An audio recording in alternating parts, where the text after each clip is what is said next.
I don't know what to say, folks. It's in your hands. It's literally in your hands, each and every one of you. And I've been trying to tell you how to go about doing it. A couple of you are stepping up. I do appreciate that. And we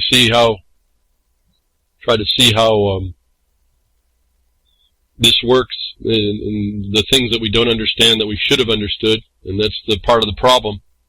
We were never supposed to be ignorant of our own, if you will, civil existence, and yet they have us locked into that. And I've been trying to bring the information to you to allow us to go quicker where we needed to go. And this so-called COVID, it is called COVID, isn't it? COVID-19. But it's a label, and that's the killer key right there that would unlock the door to the prison that you're all in, that everyone's complaining about. And when if you really understand what I've been saying, you'll be able to move, as I've been saying, the actual remedy is called habeas corpus. Now, it seems that there's not a lot of understanding about that. That's going to require some of that lessons to be learned. Anyway, it's in your hands to do that. And the thing I'm noticing is nobody, certainly not the attorneys, are actually challenging the governor's orders. I think the only actual way you could do that would be with a habeas.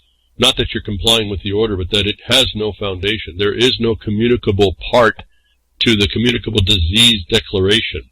When you finally see what I've been saying on that, and you go look at your constitutions and or your public health statutes, you'll see the failure. It's really clearly done right there. And the only other thing I'm noticing is the attorneys are making excuses.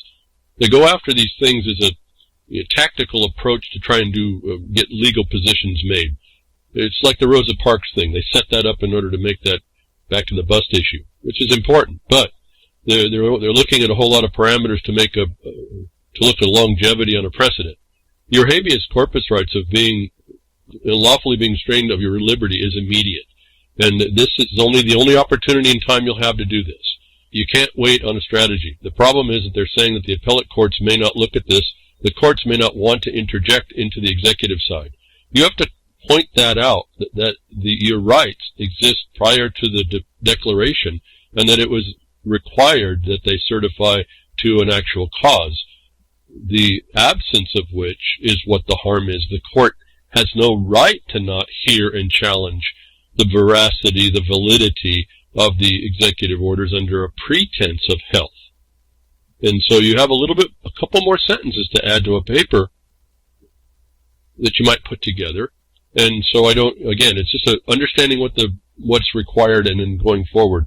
The habeas is really a very short form way to get at this. And I think everybody in America that feels stopped, feels in any of your rights, you're required. I read that. I've read that to you over and over. I read that to you in the Wisconsin case. You're required to step up to ensure that these orders haven't extended beyond what they were to the limit of what they were supposed to do. So that's really the writing's on the wall about that. I've been encouraged that we have every opportunity. I told you if we start going to the beaches instead of going to the habeas, we'll have done a disservice to ourselves and to the future. And we will have done no assertion of any law, and we'll have failed as the people who were supposed to, and this is the key, keep that Republican form government. We've allowed whatever it is, you technocrats, the communism, fascism, whatever you want to call it. It wasn't officials operating under law in the first instance. They're testing the borders. They have been. I've been explaining that for a long time. And this is really the opportunity. We have 300 million or more, depending if you want to be a mother and father and file for your sons and daughters on their own, because you can file for their liberty being restrained without a valid and lawful order of restraint of your liberty. You can file. We have 300 some odd million people that could be filing. They wanted to flatten the curve. They have no clue what you all could do if you took these habeases and the virus of the habeas invading the courts. They wouldn't even know what to do with that.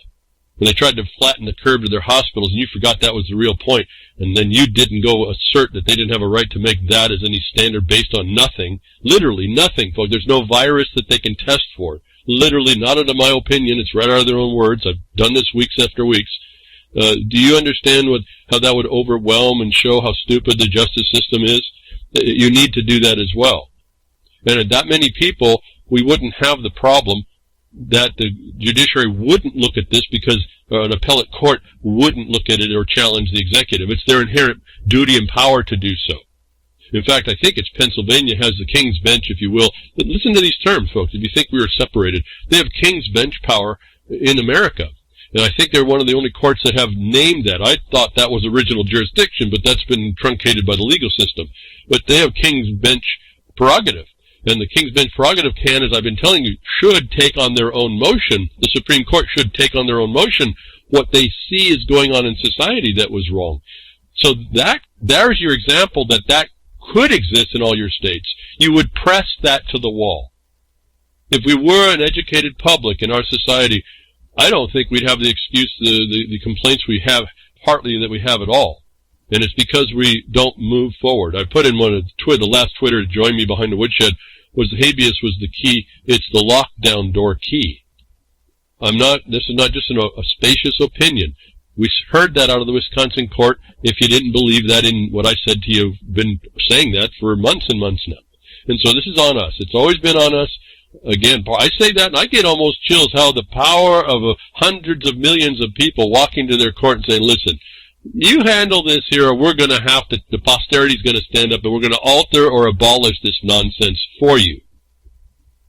Wouldn't that be a wondrous thing? That was what we were being shown that in Virginia, that failed. But we still have it as an example. It's right there for us to continue to do. And then they stuffed all that in our faces. I told you it was coming. Not that I predicted the how. I told you it was going to come when they pushed the 9/11 narrative. They were going to have to press us to the wall with the medical martial law necessity type thing that we were the least prepared to respond to. But not totally unprepared, at least if you got behind the woodshed. And I'm still feeling really well about what I've been trying to advocating. I'm advocating it. Whether or not it's receiving anywhere, I don't know, or not many places, I don't know. But I'm really feeling well about what has happened over the last months in at least the advocation I'm doing back out to try and get people to be reinvigorated.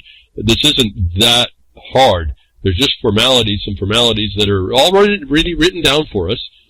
Some of you are writing about the habeas, and I say go back to your code, go find your state's code for habeas corpus. It's written down, and that's your form. That's what you follow. Follow it to a T. Anyway, I won't get lost on that. I want to move on to this other thing. I'll get some other things to show you, some things the CDC's doing. I want to move on to show you we've got to keep fluid and mobile on this, but it's in our hands to do this. The habeas corpus is the key. I'll read an article here coming up that explains that by another study, explains the history of this stuff. Okay, each one of you have to assert and vindicate your own rights and ensure there was no excess against you.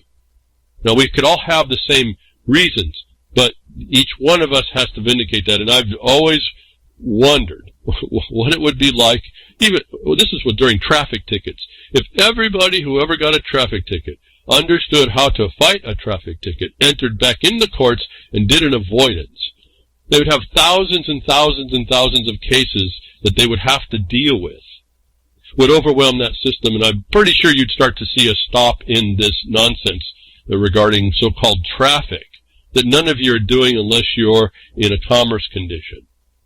And so, back off, let me go into where the news of the moment is the Oxford coronavirus vaccine.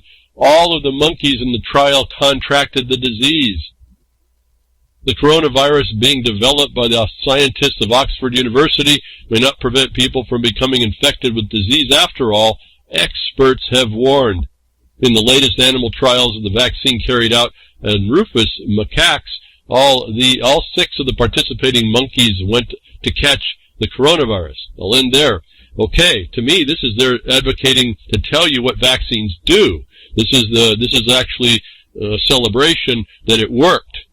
And it's up to you to figure out whether or not you want to continue down this road or become forced because you haven't essentially tried any remedy, let alone habeas, to stop the nonsense that we see that they're claiming that they're just telling you that they all got infected. We already know that vaccines make you infect you. We know that it causes shedding. Here's the problem, and here's a power for you. If you haven't put this part together, even in the context of enforced and mandatory vaccine, this shows that they can give you an inferior infection, that the natural infection, where the inferior one only lasts temporarily and keeps you on their pharmaceutical leash, a natural infection immunity lasts for about ever, if not forever.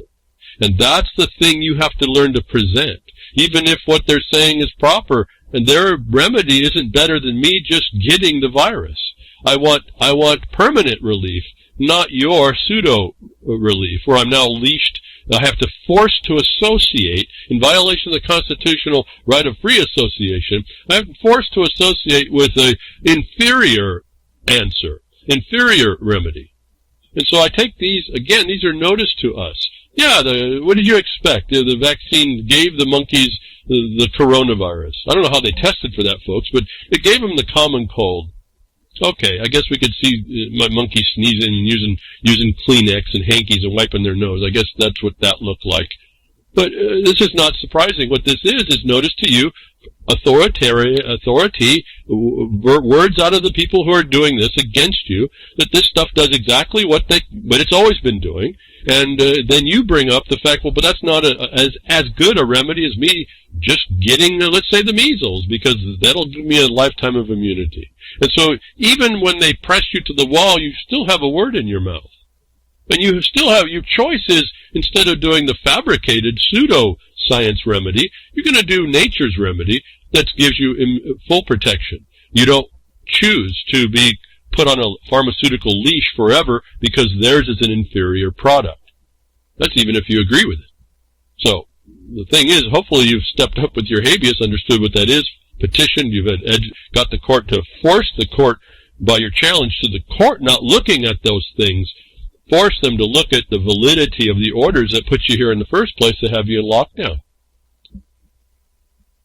And I just say that, I can't tell you how certain I am about all that after looking here this last week again, looking even deeper. It's just, there's no validity to any of what we're seeing, and it's all on us. So, there it is. We know now they give a vaccine, it works, it infects you with the disease they want, and now I'm saying, okay, but that's what all the best they're going to do, because that's all they're going to ever be able to do is do that to you. The choice is, I want a more permanent resolution to this. I just want to catch it the normal way and forget your oh boy, I was going to insult medicine men. But we have the modern medicine men here, the snake oil salesman. But anyway, moving on here, the COVID-19 has replaced Osama bin Laden as a fall guy for lost liberties. I told you before, this was going to be an extension of 9/11. You see people just psychically pulling these things together in the stories, but I took an objection to this report here. The government and media has dumped at the doorstep of coronavirus many of the political, economic, and social afflictions that are now ravaging much of the global population. In reality, they need to point the finger at themselves. I object to that statement. I reject that position. As the mainstream media saturates the airwaves with a daily overdose of coronavirus fear porn, the majority of journalists have given their governments a free pass to enact any draconian measure they see fit. I object and deny that is valid as well. Sounds good, but listen very carefully. Remember, who has the authority here? Who has the power? From the closure of public beaches to forbidding powerboats on waterways, the insanity seems to have no limits or logic. Well, it's insane, so we wouldn't expect any. Moving on here, and this last little sentence. And as the media would have us believe, it was the coronavirus that enacted these measures, as opposed to living, breathing, unthinking humans. That I partially agree with. In fact, I'd probably agree with it if we understood the context. But this was unthinking, opposed by living, breathing, unthinking humans, because that's how you're acting as animals. So I'm saying you, folks. I disagree with this because it points the finger to something else that had no responsibility to keep the republic that protected them. That was on all you all. Finger pointing out, got 3 pointing back, we're back to that. The unthinking, breathing humans are not men and women stepping up to assert their rights against this thing that people are inside manipulating the levers over. We, the people, are allowing all of this, every bit of it. And if you notice, when you press, even if what it's inferior argument to me, even when you press inside and say, well, I'm already agreeing with this order without challenging the validity of the order, then the people are winning. Okay, so you have to press back. And I don't know what more to say. This has been told to us over and over and over. There's no way around this point. If we expect, and I'm really kind of shocked a bit, for everybody that wants to profess a libertine mind, be, freedom and free, do your own thing, that you're not stepping up in your remedy of habeas to make this a point where no point is being made by any of the attorneys is really kind of astonishing to me. Each one of you has the power to show us how much you embrace being free. Every one of you. And so, I don't know what to say. I'm kind of dumbfounded a bit about this as well. There is a conversation, COVID-19 lockdown is liberalism, last hurrah. They speak to it from the concept of liberals. I found it very interesting because I am neutral to all that as far as the political, this, that, the isms and the ists. I've really just tossed them away. But interesting statements here that I think are applicable. And I just said earlier, you can't point to the media and you can't point to those in government because you have a remedy you're not exercising that that the courts, those people that are in that government said, unless you bring this, you are ensuring that we're not overstepping. And so they're overstepping like crazy. You're not bringing it there. You gave them license. That's your consent. But this one goes on here, the Ode of a Liberal. And I lightly use that because I'm not focused on that term. I'm focused on what they're going to say here. And I want to put I think most people would fit into this. I don't care what their political bent was. And not necessarily that you might agree that you would have said this, but it's the list of things that we all kind of went through and saw in the hindsight 2020 that we've been involved with all these years, said nothing about, except for to complain and do not much more. We're handed now the key to the kingdom, and none of us are picking it up. And I say that none of us. There's some, but it's very, very, very, very few. When there should be 300 million people just tearing down the judiciary system to either to build it up in the right way, or tear it down and rebuild it. Here, Ode of a Liberal. They passed the USA Patriot Act, and I did nothing because I'm a patriot. They passed the USA Freedom Act, and I believe in freedom. They nominated Hillary Clinton, and I voted for the lesser evil. They declared medical martial law, and I didn't want to kill Grandma. They said, wear a face mask, and I passively obeyed. I believe in Joe Biden because I'm a liberal. The cause of death of the liberal class, as Chris Hedges tells us, was gullibility. Liberals are foolish enough to believe that they are could moderate capitalism, that they could have changed corporatism by elections, mass movements, whining and begging for incrementalism. The liberal class started their negotiations by compromise of all their ethics, beliefs, and powers. And they got in return was scraps of identity politics. The power elite did not give up anything it really cares about. The corporatists raped, pillaged, and burned with abandon while liberals wallowed in political correctness. Now, I guess I could read more. I just want to stop right there because if you're not a liberal, you allowed all the same things and or others by whatever prejudice you put on that other side. Because here's the proof of this is we're here today in a complete economic meltdown in a way. It's actually controlled, but we are being led by the nose, and every one of us had a power to shut it down. And we're not. And so this story kind of goes on. I wanted to get to the point. They're recognizing, everyone recognizes, but they don't want to move against it. You just talk about it. The concentration of wealth and income is in the fewest hands. U.S. wars have killed millions of people, and the war's profits are booming. Labor unions were neutered. Government is privatized. The economy has been deindustrialized. The police are militarized. The working class has been disenfranchised. The middle class is being impoverished. The poor are criminalized. I could go on, but you get the point. That's everybody, folks. The police are militarized as a recognition, even by this liberal class, so-called, that's going on. It's not just the police. Okay, so I just want to point out, there's people see it. We all see this. It's really not a discussion anymore. What I've been asking is, now, what are you going to do about it? And I said, I don't just ask that. I say, here is a remedy, and then here's some support for what I say. I don't want you to, again, I'm that path finder or that path trailhead exposer to those that have that mission, that want to go down, and I can explain whether or not I've been on that path and to what extent. I can give you a lot of steps to a lot of these things we're talking about. I offer you supported solutions that are not just pie-in-the-sky opinions on what I thought was going on, but actually how the system you're up against is going to receive that, even if they're in corruption.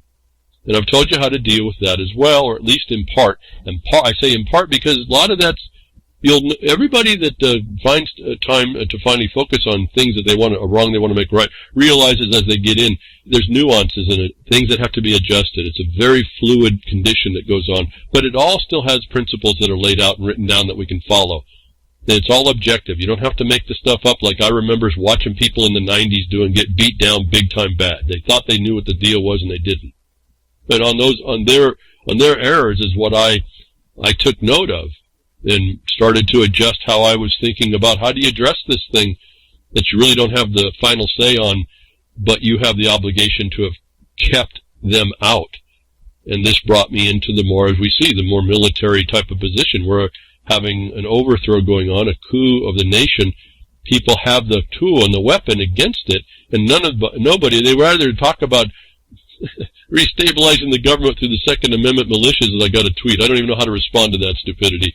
Instead of taking out the weapon of the habeas corpus, millions, hundreds of millions of you, folks, can you just imagine this thing coming at them and having the right point? Don't whine about the fact that this, that, and the other. Say, no, these are invalid orders because they don't have a communicable, and there's no test for a communicable. And if without a communicable, you can't have an outbreak, let alone an epidemic. You start focusing on that, and it's not you saying that. The CDC and the FDA has agreed, as I brought in the last broadcast, to show you. It's all right there for you to show there is no basis for the police power that is being wielded. In fact, it became almost a joke, and it's a sad joke. We can identify that the order, at least in one state, is actually the disaster the Constitution says is supposed to be stopped. But by the terms of the Constitution, as I tell you to go back to the black and white, you'll find a lot of answers sitting already there that you can use that are irrefutable by the invading force. In Washington government, going on, those who don't cooperate with contact tracers and tests are not allowed to leave home. This is what's coming on to you. This is in Washington State. If you don't allow a contact tracer to talk about you, they feel they can force an association with you. And I'm going to read you a document when we get there, that your fundamental rights are the balance that has to be placed. And if you're not putting that up now, they're going to run them down. You don't have any. You don't have any of it. And I just saw a derogatory response immediately. No, that's not going to fly.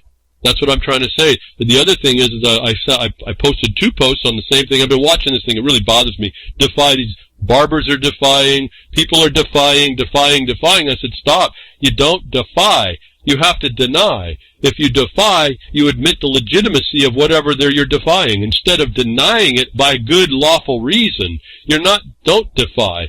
Have a word in your mouth. Deny it. But deny it in a way they don't have an answer for the denial. Now you're not what? Now what are you doing? How many cases have you heard in the news? You go down, if you do defiance, if you do a defiant attitude, they hit you for willfulness. If you do a denial by an authority, why it's denied, rejected, they can't get you for willfulness. And been asking you for decades, writing for a decade and then speaking for a decade, stop doing the resist defiant thing. Start figuring out what it is they're doing, and then reject it with a reason that's settled in law, the black and white. They can't get you for knowing and willful. They can't get you for the crime that they're putting on everybody. Okay, so it's a whole different way to approach this. When you go, the contact tracers, this is what's coming if you don't bring your habeas.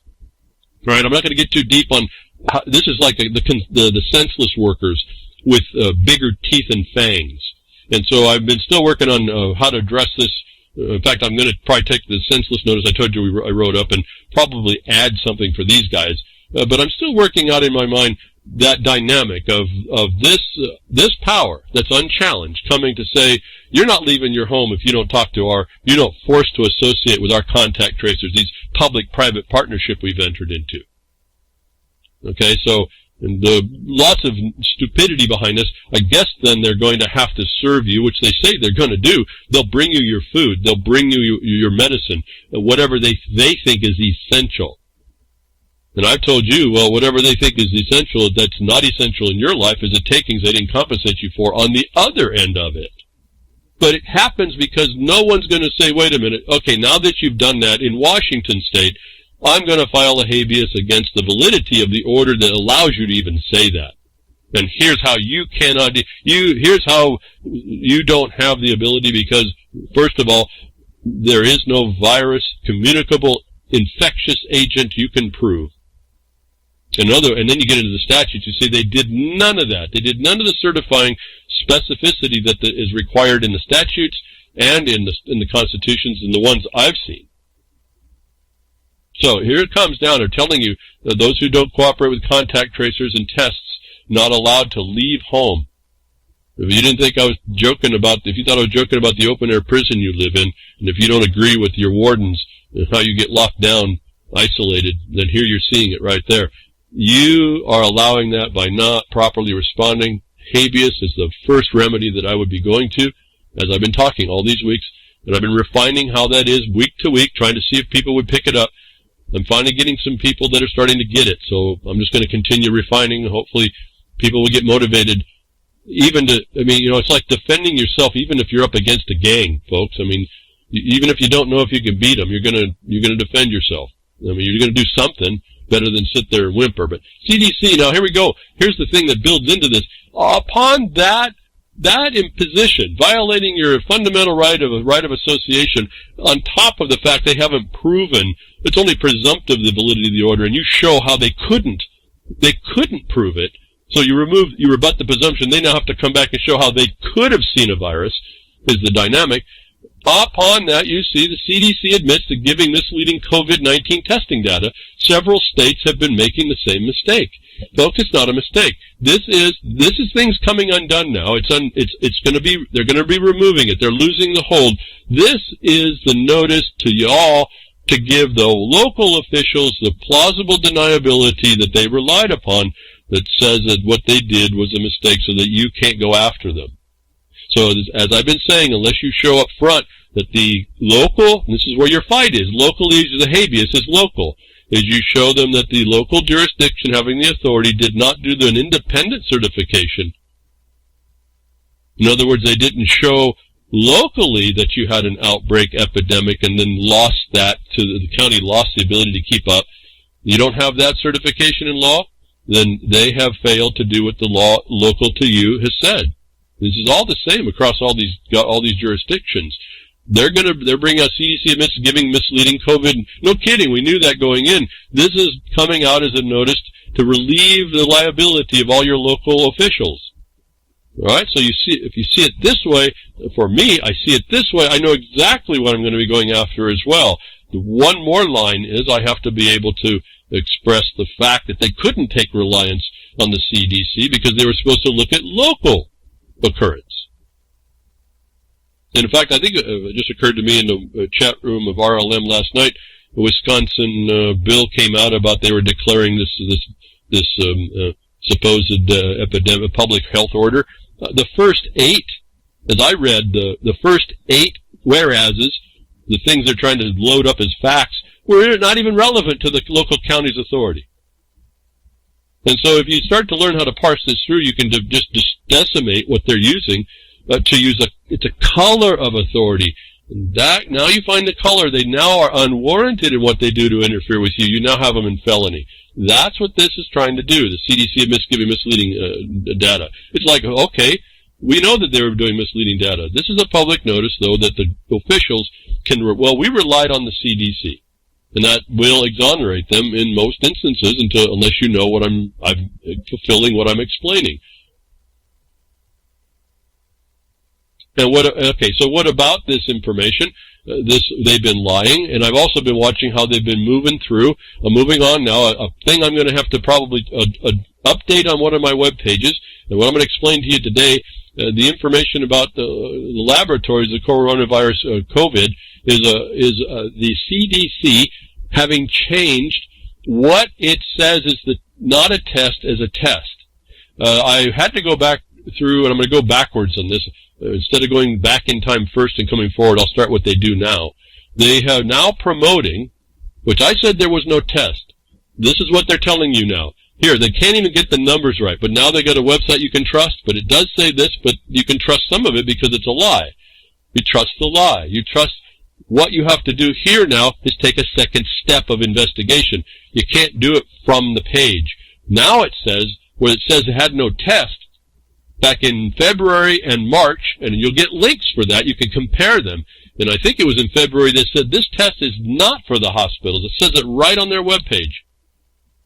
And then you start watching how they start pulling information. They tell you that they did the expedited thing from the FDA. The FDA agreed with the test. Subsequent with that, agreeing that the test was valid for what? Antibodies, not the virus. Valid for detecting antibodies. They found out that test reagents were no good. So you have evidence right there on the second link that I'm going to have for you on this link, on this lineage. You have the proof the FDA will, in fact, okay an emergency situation invalid tests. Now, what gets dropped with this new notice is they have a new test. They don't tell you how whether or not those new reagents were actually certifiable or not. They drop all of this history from you, and you have to know now this because of what they do. I've been saying there is no test. They're now coming out and say CDC has developed a new laboratory test kit for use in testing patient specimens for severe acute respiratory syndrome, coronavirus 2, SARS-CoV-2, the virus that causes COVID-19. First sentence. COVID-19 is not the coronavirus. Number one. Number two, they tell you they got a test. That would call me a liar. I've been telling you there's no test. All right, I gotta cut this to the chase. Then they go and they tell you what it is. The test kit is called the Centers for Disease Control and Prevention, CDC, 2019 Novel Coronavirus, 2019 nCoV. I hope you put your mind back when they started changing this name. This is important to keep track of. Real-time reverse transcriptase RT-PCR diagnostic panel. I'll stop right there. You read through this page, they'll tell you they got a test. What's that test do?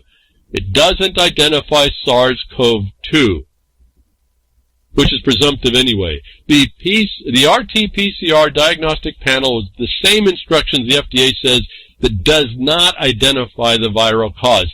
It doesn't identify it's not a bacterial cause either. It doesn't identify any cause which the body creates antibodies.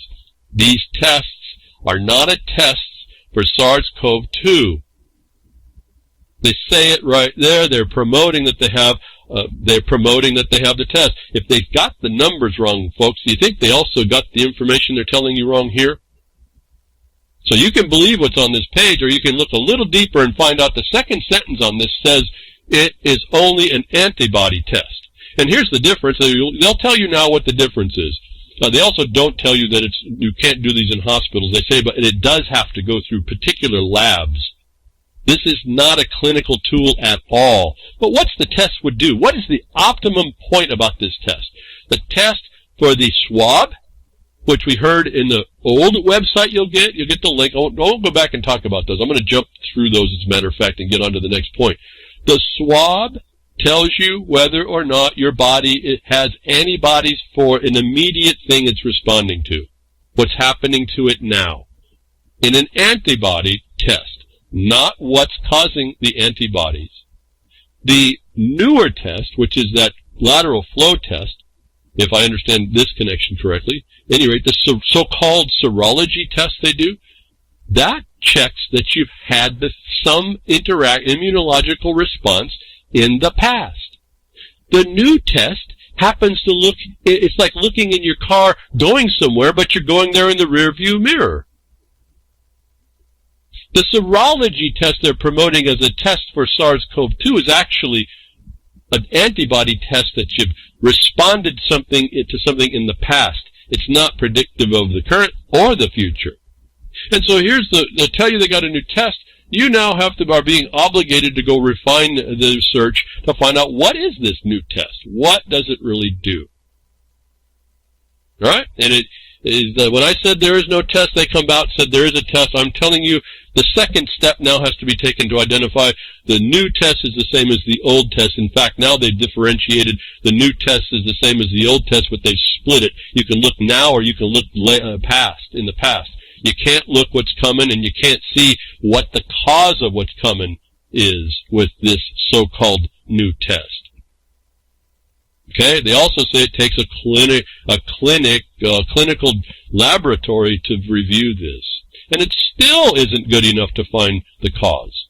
And so here's your fraud. Here's what all the jurisdictions across America are basing the information on, and they'll try to rely on this information when, in fact, if you know how to analyze it, you could say, but you local authority, health authority, were supposed to identify the truth about whether or not that test could tell you anything.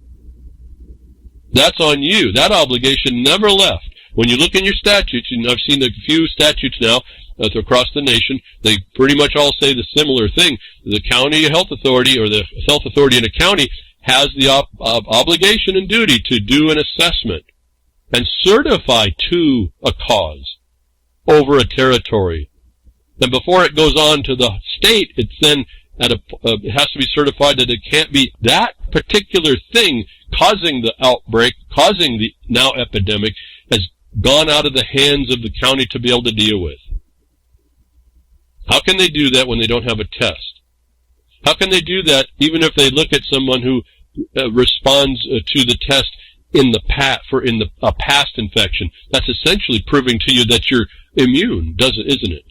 And so that test is actually saying that the society doesn't need it for that one now.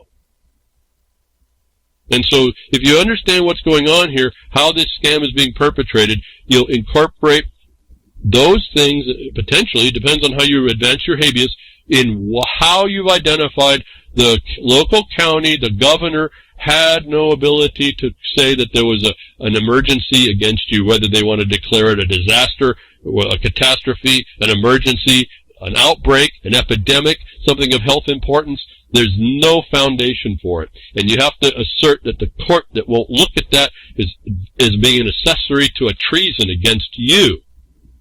Now that's part of how you put the pressure on the court to not evade the duty to check that the people in the government had the requirement in order to present that to the court in evidence, not as a presumption.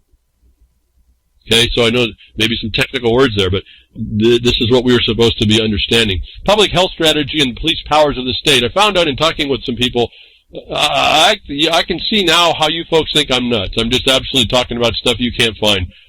I didn't know that. Came out, I had a question. I was listening to someone talk, and I kept making references to police power, but there was a soft response to it, and I realized there was no understanding about what police power is. So I asked them to go out and research on the internet for police power. What they're wanting not is how it's being talked about as already implementing that what the powers of the government are.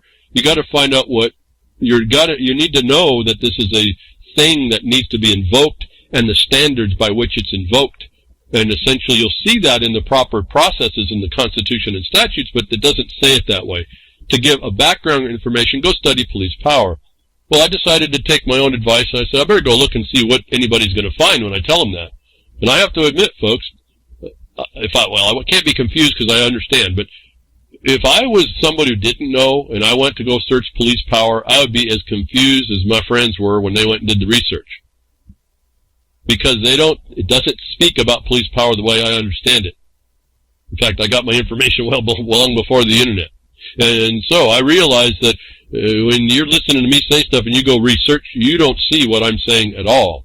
And essentially all we're looking at for this, just to keep it real simple, I could piece together from things on the internet what police power were, but it's been altered and gone into criminal law. It's not the same, but there are elements in criminal law.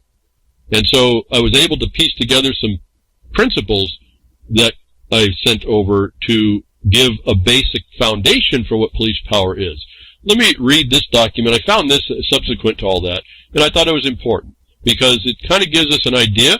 It's a discussion about police power and health. I don't agree with the conclusion.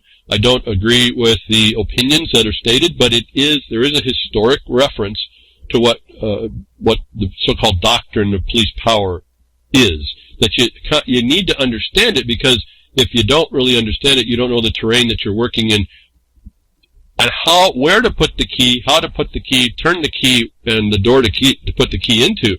If you don't understand what it's for, you may not fully understand what you have to say. The habeas corpus strictly is an unwarranted restraint of liberty in its most minimal statement. Any restraint of liberty is what you're going to be looking at that's unwarranted. And so that can attach in lots of ways. So the doctrine, so this article here I get out of the ncbi.lm.nih.gov site, the public health strategy and the police powers of the state. The doctrine of state police power was adopted in early colonial America from firmly established English common law principles mandating the limitation of private rights when needed for the preservation of the common good. All right, I want to read, but I need to have you understand at least this much. The common good is not individual rights. This article speaks to the balance of that. You have private rights. All right, that the common good that is not supposed to overwhelm in the way that it's been allowed, at least today. All right, so when they talk in the common good, you're looking at communism, and this is what the courts have allowed. And this is another theory that's been proffered that no one challenged. But so when you see common good, it means they're displacing your private rights. Yet the habeas corpus is sitting there as an institution of private rights, and this article is important to read to see how that's looked at. Whether you agree, whether I agree, whether you agree or not, this is how you understand this, because this is what you're up against. The common good. It was one of the powers reserved by the states with the adoption of the federal constitution, and was limited only to the Constitution's supremacy clause, which mandates preeminence of federal law in matters delegated to the federal government, and the individual rights protected in the subsequent amendments. The application of police power has traditionally implied a capacity to 1. Promote the public health, morals, or safety, and the general well-being of the community. 2. Enact and enforce laws for the promotion of the general welfare. 3. Regulate private rights in the public interest. And 4. Extend measures to all great public needs. The application of police powers, and this term is in quotes, police powers is in quotes, the application of police powers is not synonymous with criminal enforcement procedures. Rather, this authority established the means by which communities may enforce civil self-protection rules. More specifically, public health police power allows the state to pass and enforce isolation and quarantine, health and inspection laws to interpret or prevent the spread of disease. Historically, the exercise of public health police power was enforced with strong support of the courts, and restraint of the police power occurred only when there was open disregard for individual rights. So here you hear the individual, and I use that loosely for some of you that understand individuals really not different, but than a person or somebody included. In other words, we would say the non-dependent. And so don't get lost there. Just focus on how they look at this. You'd be considered that individual with your private rights. Certainly only after you've asserted them. Going on to what this is going on to say here, the abilities of the state to exercise their police powers has been constrained since the 1960s by the legal and social reexamination of the balance of power between the individual, the states, and the federal government, which affects contemporary efforts to reform public health law in the face of terrorism. And I want to point out this because you're going to find out when we move on that these things have been placed within the militia, within the military, as I've already told you about, within how they deal with this. All this emergency stuff is within the military application within the state as well, though that's a federal district. Not going to go there, but this is supposed to be terrorism stuff. All right, so you got to kind of keep track of how this all got changed. I told you 9/11 changed this place when they started adjusting all this and moving these things into a future control structure with very few things to us, but at least that habeas sits there. It becomes very important. But going on here, given the development of criminal-based threats to health marked by bioterrorism, the relatively recent emphasis on the personal rights side of the equation should be reassessed. The reexamination of the legal, ideological, and social limits of police power is appropriate since increased state capacity can be crucial for first response to terrorist threats or actions. And like I said, this is where this guy starts to talk about, this is his opinion. You understand that they're now pulling out legal, ideological, and social limits. This is where the legal profession now steps in and starts to parse out what your rights might be subject to. Why you can't really argue you don't argue your right is more important. You argue that they didn't have the right to impose. You don't have to now, there's no argument. You don't hand that decision to a bar member who we know by their membership and their inclusion and their history going all the way back to England is part and parcel to the church as well as the UN and all this other stuff. And so, there's not a separation at that point, is there? And there is when you assert that distinction. And again, when I think about what I just said, I'm just so surprised that all the people that believe that they're libertine free have an idea that there's no one's going to mess with them. Nobody yet has stepped up in the right way that I can find. Nobody to assert that they're not part of the herd. That's what habeas would actually do. Don't treat me like the herd. You have no right. I'm saying how you would do that would be to eliminate their ability to even have a say by invalidating those orders by the way, at least, unless there's some new other information I haven't seen, at least in the way that I've offered here before, relative to the failure of a provable communicable infectious agent. So he wants a re-examination. I mean, the article begins with an historic this article begins with an historic overview of the doctrine of state police power addressed recent limitations imposed on the implementation of public health police powers, then uses the example of the imposition of the quarantine orders to illustrate the state's capability to impose such orders in the exercise of its police power. Finally, it suggests changes in the state's public health agency governance, focus, and regulation to rebalance public and private interests. Now, this is someone who's coming in, essentially, when you look at the existing rules for this, like due process, it's essentially arguing against the due process that they should have done to hand more power to the government, essentially. And so, let me read now further down. Again, lots of information here.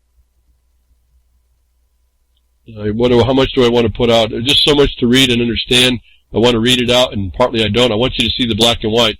I mean, the court curtailed police. Okay, so there's this. Originally, it was fully on the state side, the government side. Then it started to go in the Warren Court.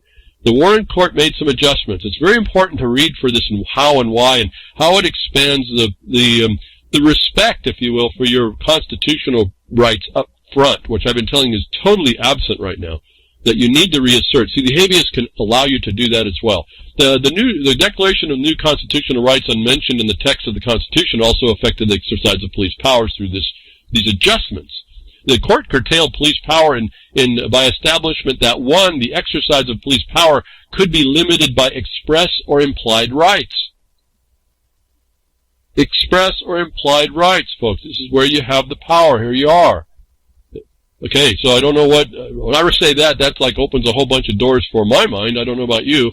And then why I can just say why I don't understand why people haven't been pressing even that first one, just that's first limitation against this. Two, this is against it if you agree that it's valid. What if you post that before and say, but this is not valid and the status quo is my rights? Until they show, because the government has the burden, not a presumptive burden, but an actual specificity certification on something known, not something made up. Number 2, the rule of reason supporting public health actions would be replaced by strict analysis. This is critical to get down strict scrutiny over the actions of the government relative to your rights. This is not giving really license to the government at all, again, just as I just said, as well in a different way. The 3, the states should show a compelling interest to allow exercise of police power limiting an individual right. When I read that, my mind says, I would just reverse that up around. I'd take that, copy it out, paste it down, and I'd say, how is there any compelling interest in the state to commit fraud on a people where it has no test and then doesn't do the assessment, doesn't follow the law, can't prove an infectious agent, and yet purports to admit to a public health emergency? I'm speaking to that, and I'm listing in every pause I just did the points of the things they were supposed to do that I found the code said that they were supposed to do. They all failed. Every place I've noticed fails on this. Now, moving on here to read the next paragraph, approaches to orders of quarantine are emblematic of the changes ushered in by the Warren Court. The treatment of quarantine moved from presumption of constitutional validity to strict scrutiny for constitutionality. Folks, haven't I been telling you that for forever, just about, but specifically in this matter, since I've been talking about this in January at least? It's exactly what I've been talking about. This study found this as a historic review of what's going on, not the opinionated part. And so that's why I'm offering it to you, those of you that don't understand maybe what this police power is, maybe what the standards are, what environment are you entering into when you discuss this, even in your mind before you move forward. What do I have to work with here? This article, as much as I don't agree with the conclusion for more state power, the history repeated here is pretty accurate, and you can use it. I was using it big time. My mind just goes on. It's almost like writing a complaint, the habeas, line by line as I'm reading these things just as they come to me. I hope you have some of that going on for you, like I just did with this number 3 up there. But so the court moving over, and they're now looking at the strict scrutiny for constitutionality. And I think, if I remember right, this article, they're still in that if you press that. They're trying to remove back, but that's the adjunct policy impositions. That's what you see going on now, where they just give lip service to the certification of a specific cause, and then they just see if they can push it past you. Let me get on to the very important point, confirming what I've been telling you too, in someone's review of history and what's going on. The treatment of quarantine moved from presumption to constitutional validity to strict scrutiny for constitutionality. Under traditional police power doctrine, the remedy against quarantine was limited to a subsequent petition for habeas corpus that did not allow the detained individual to break quarantine until the petition was decided. Quarantine is now reviewed under heightened procedural protections under the 5th and 14th Amendment. So there it is, folks, what I've been telling you. The habeas corpus is, before it had a little bit of a problem. You had to be held in confinement until you could get reviewed. But when the Constitution runs first, your rights run first, or your antecedent rights run first, you're presumed innocent here, aren't you? So, moving on, quarantine is now reviewed under heightened procedural protections under the 5th and 14th Amendment. Warren Court focuses on civil rights, moved attention from the community interest in the exercise of police power to the deprivation of individual liberties. This, in turn, led to the extension of the rights to pre-hearing notice, to legal counsel, to confront and cross-examine witnesses, to be committed only by clear and convincing evidence, and to preserve a record on appeal to any citizen subject to an order of quarantine. Now, you're all locked down, folks? Look at how many lists of things they've denied in you. I told you before you had right to that should be no question what you have to do right now. There's no other thing you should be doing in your life, in the quarantine and the time, but focusing on letting yourself out of the prison that you're already not supposed to be in by that paragraph right there. And I hope some of you do grab the link here and read through this. This is pretty inspiring in a way that the words you have in your mouth are there to say. You just needed to know that they were there. In fact, I highlighted a little bit the civil rights move, because I think Moose Girl in the RLM chat last night told me about a Wisconsin court case going to the federal court on this matter, and they're alleging the civil rights violation. Now, that case, to my mind, has a bunch of problems, neither here nor there. At least someone was advancing the civil rights part. They are important, and you have to kind of say, you have to lay that out. I'm not much on the civil rights. There are other more powerful rights to my mind. It seems that that's like the afterthought. Civil rights are going to be violated where they didn't do the things up front they were supposed to do to warrant what they're doing. And so I would be focusing a little bit on that. But listen to all the things they were supposed to give you. I told you they were supposed to give you. But when that Washington court shut down, taking that away from you, well, ostensibly taking that away from you, I said your civil law is gone. You're in martial law. They're not supposed to do all this. Remember that unless you're doing like some insurrection, the habeas corpus runs. It continues to run. Even when there was a question on whether there was an insurrection, your habeas corpus rights ran in history back when you go back on this thing and do some research. The Warren Court decisions also affected public health activities such as testing, contact testing, and closing places identified as foci of contagion. This is a critical statement. They had to do the foci of contagion to start the outbreak. I haven't found anywhere that did. They just make the claim it's here, COVID is here, coronavirus is here, common cold is here, that's the emergency. Never focusing on where this thing starts and how. That's the killer part right there. On one of these, just as you're moving through this. This is what I've been saying. They never did that part. They never identified and certified to the problem. They just threw some words out, and everybody, even the courts at this point, are presuming what they said is okay. That's not looking at your constitutionality up front, is it? It's certainly treating you as the infectious agent yourself, which was not supposed to happen under the authority of those laws. And yet I see the crickets in this country, 300 million or more of you. I'm actually excited when I say that. If you all would just turn on to this and see that and actually move on that and do that, move against this, I would probably have a big smile on my face till the day I died. Watching a whole nation step up and say, enough's finally enough, here's how, and here's why, you're done. You're done. And in our habeas corpus, we're going to give a cause once we win, we're going to turn around and we're going to alter and abolish the system that allowed this to happen. So why? Because you shouldn't have to have 300,000 people step up to go defend each asserted right when those are supposed to be presumed in the first place as functioning, not questions. Yeah? You understand how this should be working? It's not working like that. Why? Because you got an invasion of foreign agents coming in and they don't care about it all. They're getting away with what they can get away with. When you didn't have your due process that you heard in the prior paragraph, they don't think you have any property rights in anything.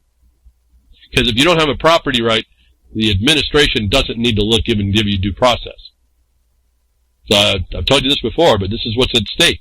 If you're focused on COVID, you're focused on the wrong thing for sure. Public authorities moved to limit the collection of data to test, trace, and detain the spread of infectious diseases in response to the court's newly declared privacy right. What did that say? If they can't find an infectious disease, they have no authority to collect at all. If you're not on record to say that and prove it, you're going to be part of the herd. And for all the people that don't think they're part of the hive and not filing habeas, not anything, whatever remedy you come up with, and not making your stand in respect of your own rights, you're just part of the hive. You're part of the Borg. Okay? I mean, it's pretty simple here in that regard. And I should end here. We know now we're getting into AIDS and HIV. Interesting, that's tying together with this Fauci, the one you'll fall prey to. This is all pretty much speaking from back when about these things, and I don't want to get too lost in all that because the focus today is what is police power? What's the dynamic balance or imbalance? How do you keep it in check? We heard that it's habeas corpus. You hear here it's habeas corpus. You hear that those rights have actually been expanded relative to the detainment, so you can have an immediate release of yourself pending any question. If you write it imperfectly and they want to make a question of it, then you should be released, and you have a protection for that as well. Okay, so there's a lot to read here, a lot of neat information. It gives you the idea of what is this police power relative to health concerns, and it's not all one-sided. It also isn't drop in the government authority first. It's not that the government has the power. They have the power until you question the validity, as you heard in the Wisconsin case, the other Wisconsin case. Okay, so here, I'm just supporting what I've been saying all along in other opportunities for you to see, to read the black and white, someone else's black and white, read the review of the history, give you a place to start. If you don't know and are ignorant of what all this is about, give you a place to start to go research what this is about, and don't waste too much more time. Where the legal firm may not want to go jump in on this because they're afraid of what an appellate court will say, you don't have this remedy to overthrow their insurrection without this right now. And I said I would have a big smile on my face for a long time if the nation of this nation of people would step up and all walk into the courts with their habeas properly challenging this whole point. And you got good feedback here about that and what those points might be. And that being said, coming off the last broadcast that came out, Baker County, Oregon had a decision, and it found in favor of the churches that had run forward. And so that started a whole other process for some colleagues I have, right there, and who had dropped a bug in the ear of some people right before that case about how it was supposed to go. But it's like herding cats to get people to do the right thing. And when you're dealing with the attorneys, they're going to predictably do if it's not the wrong thing, it's the fall short thing. And that's what happened in this case. However, the Baker County Court Judge, Matt Shirtcliffe, overturns the governor's coronavirus executive orders, states petition Oregon Supreme Court to overrule the judge. Is the dynamic I told you I expected all this. This leads us to a discussion in my colleagues about how they were going to advance more information out to try and get this thing turned in the right direction. Better than it. Okay, here the point is, it's not a win if they win on agreeing that the governor's treasonous order is valid and they're complying with it, and then they should be released. As I've said before, you can go that way, but it's not stopping this type of a tyranny that runs across the nation. There's a better answer, even in face of the government itself not wanting to meet that, and that's the other exposure. That's the other dynamic they have to be careful of. The Baker County Circuit Court judge on Monday declared that all executive orders of Oregon Governor Kate Brown issued related to the coronavirus pandemic are null and void. They never made the arguments that I said. They imparted what I told you before, weeks and weeks ago, that no one was at the time, until I think we planted the seed here, that those public health executive order ended 14 days after. This story actually, they argued wrong because there was no health order update, re-up after 14 days, and they're saying that it should have lasted 28. Actually, it was only 14. But now the problem is, when you get in there, so I've told you this before, be careful on how this goes on. The problem is now there's a discussion that can be had over whether the 28 days was applicable, whether or not it should have been constitutional, and you start letting the lawyers get in their way and the state kind of have a say on some of this. The judge finds in the direction of the churches who came forward to say we want to be protected. There was a whole lot of interviewers, a whole lot more than I thought it was.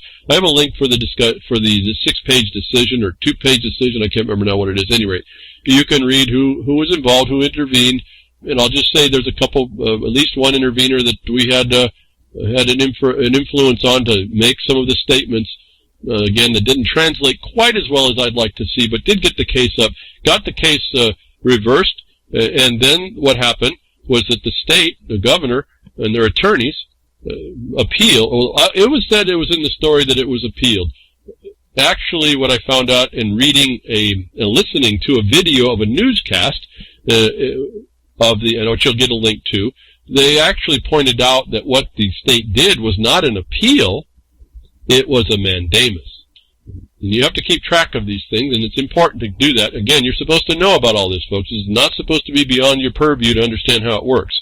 A mandamus is a collateral attack, not within the case. It's a collateral attack by someone with rights to have the right to say, court, we need you to order something done or not done to these people. This was not an appeal, as the news reports had said. And I saw that because they were discussing what the paper was in the video. I think that's where I found it. It said mandamus. And I said, oh, that wasn't at all an appeal. That's different. And I don't know if that was actually, in one regard, it was tactically brilliant. But in another regard, it now opens the door, because if it's an appeal, no one can enter in after the decision. As a mandamus, it's an original collateral attack action. It's an initially instituted, and interveners can jump in on that all they want, which is partly what I was trying to find someone to do, which we haven't. Just to let you know, we're doing all kinds of stuff on the mandamus, not the first case, on what the state did. Okay, so there's a whole bunch of dynamic going on. I'm doing long distance, discussions and phone calls on how to get stuff working out. We have an opportunity. I always try to find the opportunities. If it was a mandamus, we had an opportunity. If it was appeal, we didn't. And so the point being that there was arguments not made, and there was answers that the state was saying, well, we're good. The plaintiffs misread the statute, but they never divulged that they don't have a valid order, and they won't. Actually, you know that. They won't. So there's room. What was advanced to through the mandamus was really a fraud on the court to not disclose that there's a question on whether or not that those orders are valid at all. Forget the 28 days. Why do we do that? Because the mandamus is an original action. Any of you that study this law stuff at all understand what standing is. The party moving those has to have the right to move those actions. The court was duty bound to check that they had the lawful order in order to move their rights forward as the state. You're watching a failure in the mandamus when the court accepted the case without declaring that they had found a valid order. And so it's a fraud on the court to not have presented that there was a question on the fact they couldn't prove it. In fact, they're not going to say this. This is why it takes an intervener to step in. And so we had quite a bit of work going on this week trying to work through this. The mandamus was written. You get a story about all that. The Supreme Court nixed it. It halts that order. But that actually broke status quo, because the status quo, as you heard in the prior discussion, is upon the rights. The constitutionality of the rights being protected have to be protected by the state, and they're not in that. The status quo wasn't held, and the party moving the action wasn't tested. And apparently nobody that was responded to that, and they said there was responses, nobody said that. And so here you got to be careful on how these cases move along. These cases are really wrongly placed. Okay, that statement may be my opinion, but I think if you analyze this the way I've been saying, you'll see the correctness in what I'm saying. It's not me knowing so much. It's just there's a methodologic, and there's a procedure that they follow, and there's things and rights that go along with each one of these steps that are, if you keep track of those and don't push it all together, there's a whole lot of interesting information that we're getting that we can respond through and to. And anyway, so Oregon Catastrophic Disaster Amendment, Measure 77, was brought up because what the state was saying in their mandamus. They're trying to shuffle foot between, is it a public health thing that was declared, which the paper says, or was it not, which would kick us, the only other opportunity would be kicking it over into some general disaster or general emergency, but it hasn't been stated. COVID-19 pandemic, you look at that, nobody could tell what was going on with that. And that's the only thing that they're supposed to be here. And so this is where the police power thing, I was telling my colleagues, I said, you have to look for, there has to be a document where the governor, any official, even the public health official, local to the county, made a certification of the specific cause. Well, we find that that provision that no one understood to be looking for, that it was a question where I'm just looking at police power, invoking police power, I'm expecting to find, but no one's doing it. That is in the Constitution. Before we get to the Constitution, that particular Oregon Constitution was amended in 2012, and I have a link to this thing. You can see how this works out. A friend of mine found this, said, hey, have you seen this amendment, what they did and what it says? And so it's from the Ballotopedia website, the Oregon Catastrophic Disaster Amendment. So there wasn't even a catastrophic disaster provision in the Constitution. In fact, when you read through the summary, it says that the governor had no constitutional power before this time, and they're asking the people on this ballot measure text to give consent to make the amendment to the Constitution. And here's the summary. It amends the Constitution. Currently, the governor has statutory but not constitutional authority to declare the state of emergency and direct response to emergency. Understand, emergency is different than exigency, is different than disaster. And so I found this kind of interesting, but they go on. The measure grants governor constitutional authority to declare and respond to a natural or human caused, quote, catastrophic disaster. Defined. Authorize governor to redirect previously allocated general fund and lottery monies to disaster response. Understand the power here of the purse there that's just given to any governor. Requires a legislative session under emergency conditions if necessary to enact implementing legislation. I'm going to read this instead of reading the Constitution to show you that it's in the Constitution now. Have you heard about any legislation instead of legislative session that the governor invoked? None. I'll just let you know if you haven't been that close to it. So we're already off the trail here of the constitutionality of this and why you saw the fancy footwork in the mandamus, trying to just assert that they have the authority without proving they had the right. Legislation may include, as this text goes on, temporarily suspending specific constitutional spending restrictions, terminates governor's disaster spending authority upon enactment of law specifying purpose. Specifying, again, it's all of a Republican form of government is on notice, written notice, public notice, and this is how it's supposed to work, none of which has been happening, what I've been watching for, why I know the police power is not invoked even yet. You can now learn that for yourself and put that in your computer and calculator as you move this thing forward for your own rights. Those that you don't want to be the herd and the Borg, that don't want to be treated equal. Terminates governor's disaster spending authority upon enactment of a law specifying the purpose which this funds may be used. Limits disaster authority to the governor and legislature for 30 days unless legislative acts to shorten length or lengthen period. Such legislation may include any provision the legislature deems necessary to provide orderly transition, in quotes, orderly transition undefined to normal conditions, other provisions. I saw that. I read all of that to get down to the last three, those last 5 words, to normal conditions. Do you realize what that means, folks? All this new normal that they're promoting, they've already come out of the gate saying we're going to have a new normal. We got to go do it different now. Do you realize that there's the ballot text to that constitutional amendment in 2012 in the same state that's pussyfooting around about whether they have not declaring how they have the authority. Even if they have the authority, they have to go to normal conditions. They are prohibited by Constitution from going to new normal conditions. I just started to laugh. I laugh about this stuff, folks. I started seeing some of this information. I go, I don't know how stupid of a people are we, but we aren't seeing everything these foreign agents, these foreign enemies are doing follows nothing that we do, and yet all the black and white's there in order for us to point out the fact, well, even if you had the authority, you can't put the new normal on. You have to go to the old normal first. And so, we have the answers for us if we didn't know better. And so I'm going to move on now to that Constitution, because this is the amendment. Interestingly, it's in Article 10 of the Oregon Constitution under militia. All right, Article 10 is the militia. Underneath Article 10 is now 10A, this same law. And we get to go read about that. And this is where we started to see there has to be some due process about this whole thing. And I'm only going through this.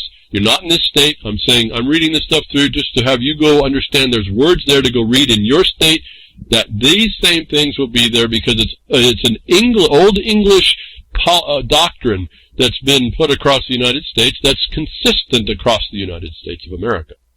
So you're not going to see big differences in how this is supposed to work. 10A, Article 10A, catastrophic disasters, the very thing the people of the state of Oregon agreed to give constitutional power to the governor with limitation. Definitions. Declaration of catastrophic disaster, convening legislative assembly, Section 1.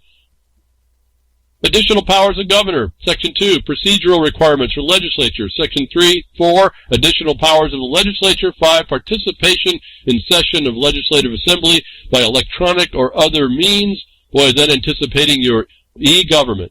I have a link now later. The IMF is telling you is on their plan list since at least 2012, and we know it's before. E-commerce, e-government, e-this, e-that, the digital world.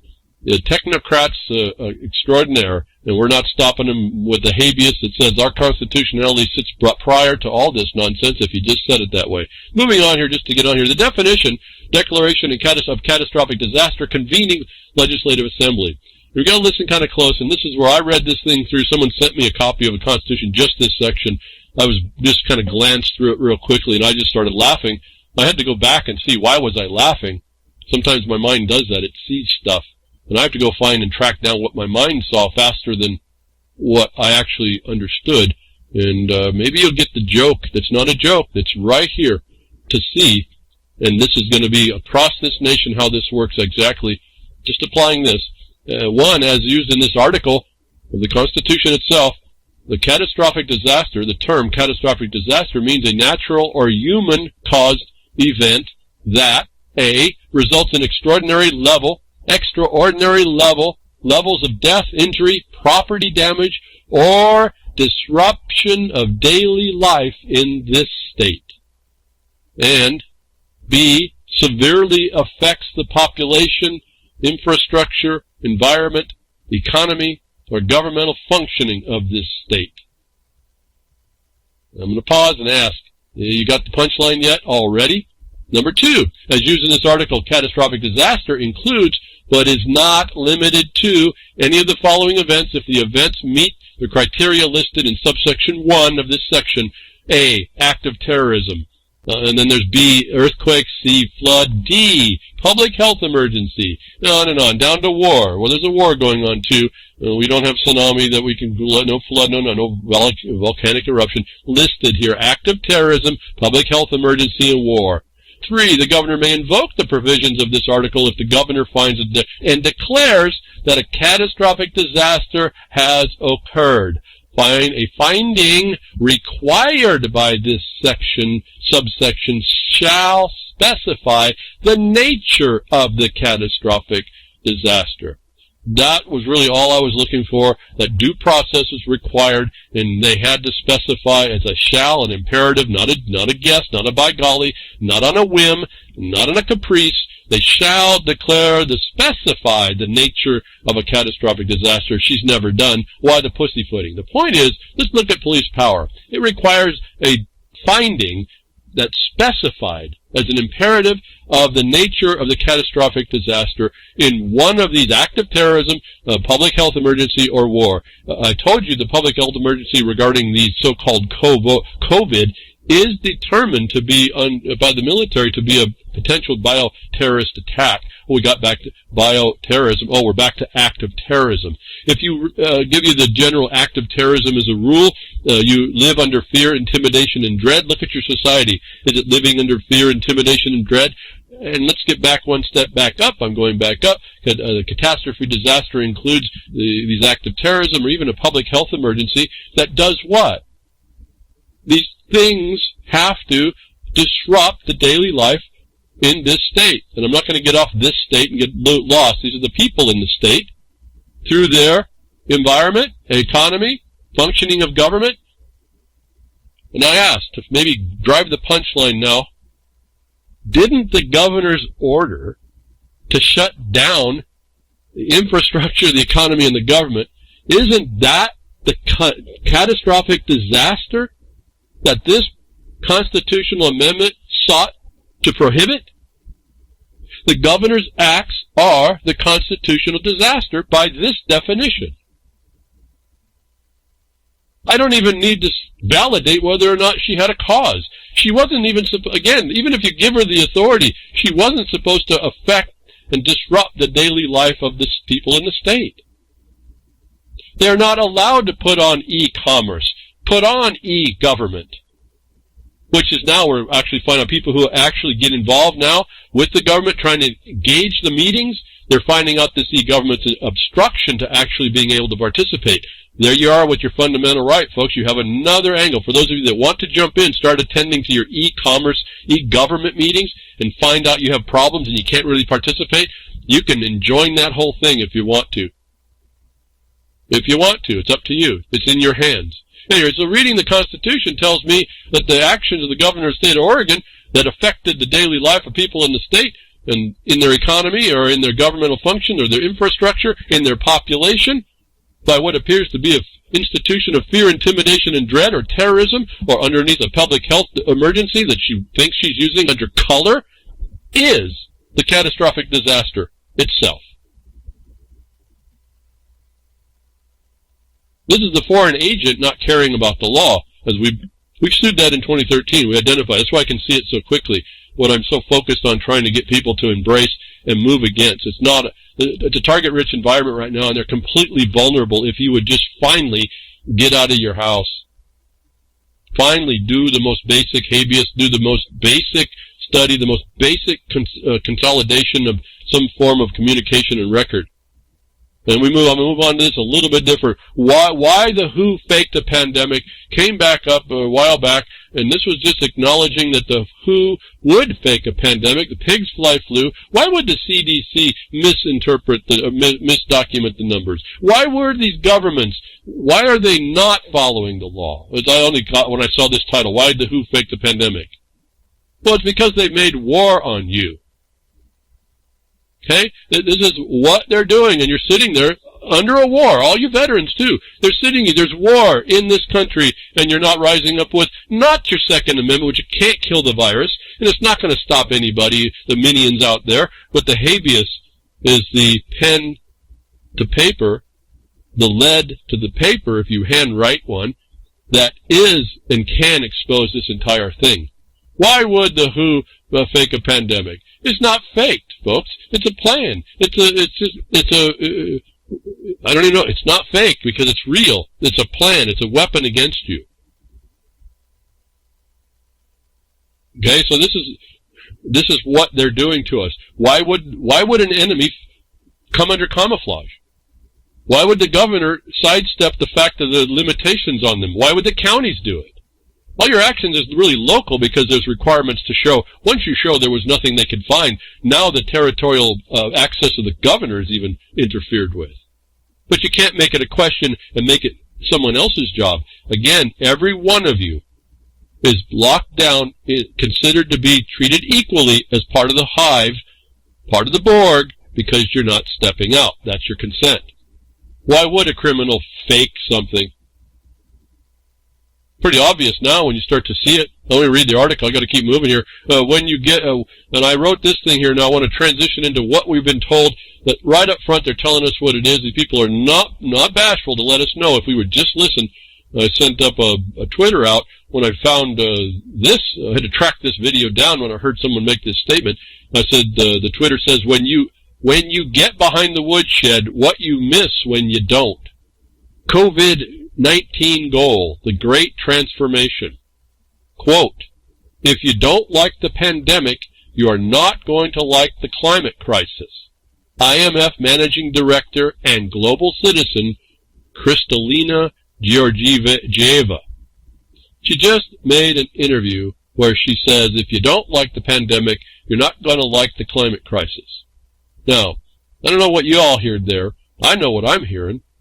And just what I told you, when what Greta couldn't do, the coronavirus did, and then you heard that Greta was now a health expert, tying them together. All right, this is all coming. And then the moneyed, the resilient here. If I found out what resilience actually means, it means moneyed. It means those with the control of the money, or things that believe is money. That this is the IMF managing director saying, if you don't like what's going on to you now, you wait till we finally do get our climate crisis regulations. This is a technocrat. This is the one you'll see.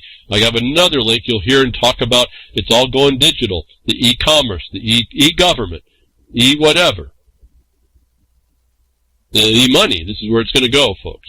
You also hear, I think back in the 2012 link I have for you, I think that's where she talks about the SDRs. I talked to you all about this stuff. She's out again. She's still here. And she's a cheerleader from Hades, folks, this lady. About how they're going to take the opportunity to move this on, and she's sitting in the IMF. Do you think the United States government is too far distant from that? For those of you in this country who don't think you've been overthrown, and you still sit there, then I got a link to her interview. You need to listen to all of it. I highlighted just the one point at 34 minutes, but you need to listen to the words. I have another link from her. Went back to 2012. She tells you all about how this is going to be working from the pigs fly flu. It's the extension of today. Right? There's just so much connection going on, and I want to move us into another discussion now as we see, talk about the government, United States government being all involved in all this, and I've been telling you about the military as well. We're going to get right on back to that. Remember, we heard that early in the broadcast. The Senate passes bipartisan, as I'm researching, folks, this stuff comes out. Senate passes bipartisan One Health Awareness Month resolution. This was an article of 2019. This used to be considered called One Medicine. And I've told you about this thing called One, the Hitlery Clinton uranium one problem that we called out and we identified was preceded by Oregon One Oregon. All right? This is a consistency with these people that you can identify them. You know them when you see them, essentially. But this is a Senate passes bipartisan One Health. This is a big deal. It's been underneath the skin. For January 2020, about the time this whole starts, there was going to be a One Health Awareness Month. This report here is from 2019. It happens this last year. I didn't know about it. Found out doing some research. There's this thing called One Health. It's throughout as a cancer your system already, as I've been telling you, when they bring out these modernization acts, they're not going to waste time, and the government itself is the agents against you. The Senate yesterday unanimously passed a bipartisan resolution. Bipartisan. Doesn't matter you're Democrat or Republican, folks. All right? So you might as well forget all that. Guess who the president is? He's a Republican. He needs to promote the Republican platform. That's by Constitution. Dianne Feinstein, Democrat, and Martha McSally, Republican of Arizona, designating January as a National One Health Awareness Month to promote collaboration between public, animal, and environmental health scientists. All right? Collaboration between public, animal, and environmental health scientists. This is your health, folks. Health One. Let's go to the FDA. It's for all of us. When they speak on an international level of all of us, what are they talking about? They told you, animals and the environment are intertwined. They say it, first sentence, the health of people, animals, and the environment is intertwined. The health hazard for people may be likely to be health hazard for animals. They care for the animals so much, folks, that they've intertwined all this together. You human. And I've said a man is considered a pest animal under United States Code already. But you're human here. They talk people, but they're talking about humans, which are animals. And so here's your national FDA telling you they're up on this Health One. Did you know about that? Let's go to the CDC, Health One. Got another link. Health One recognizes the connection between the health of people, animals, and the environment. One Health is the collaborative. I told you that the danger in these things, that actually crimes that these collaboratives are. Multi-sectoral, transdisciplinary approach. You hear much of the agenda speaking here already yet, folks? For working at the local, regional, national, and global levels. The goal of achieving optimal health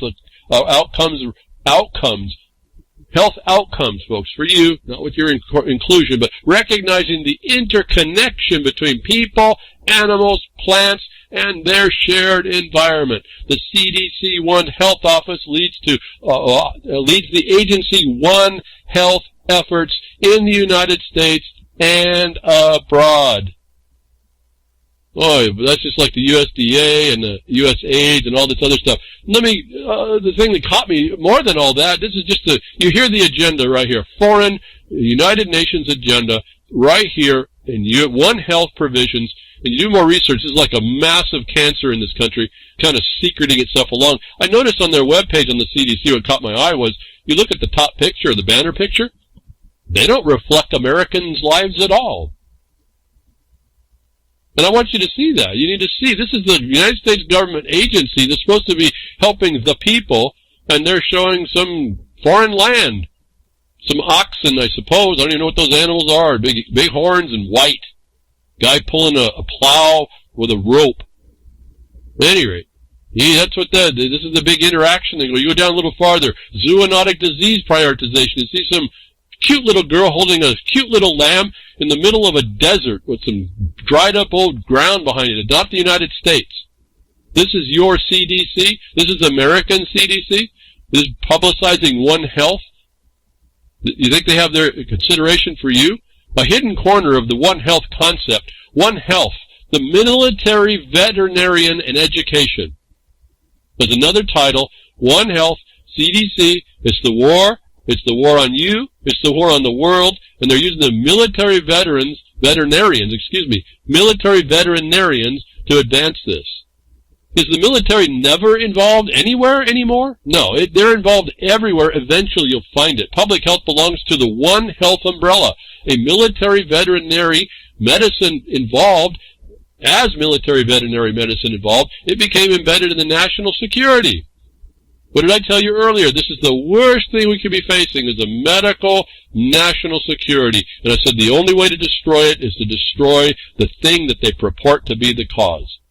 Otherwise, they will have a say. They might have a say anyway, but at least we'll push it to the top, and they'll have to make it obvious. Many armed forces still have active veterinary services.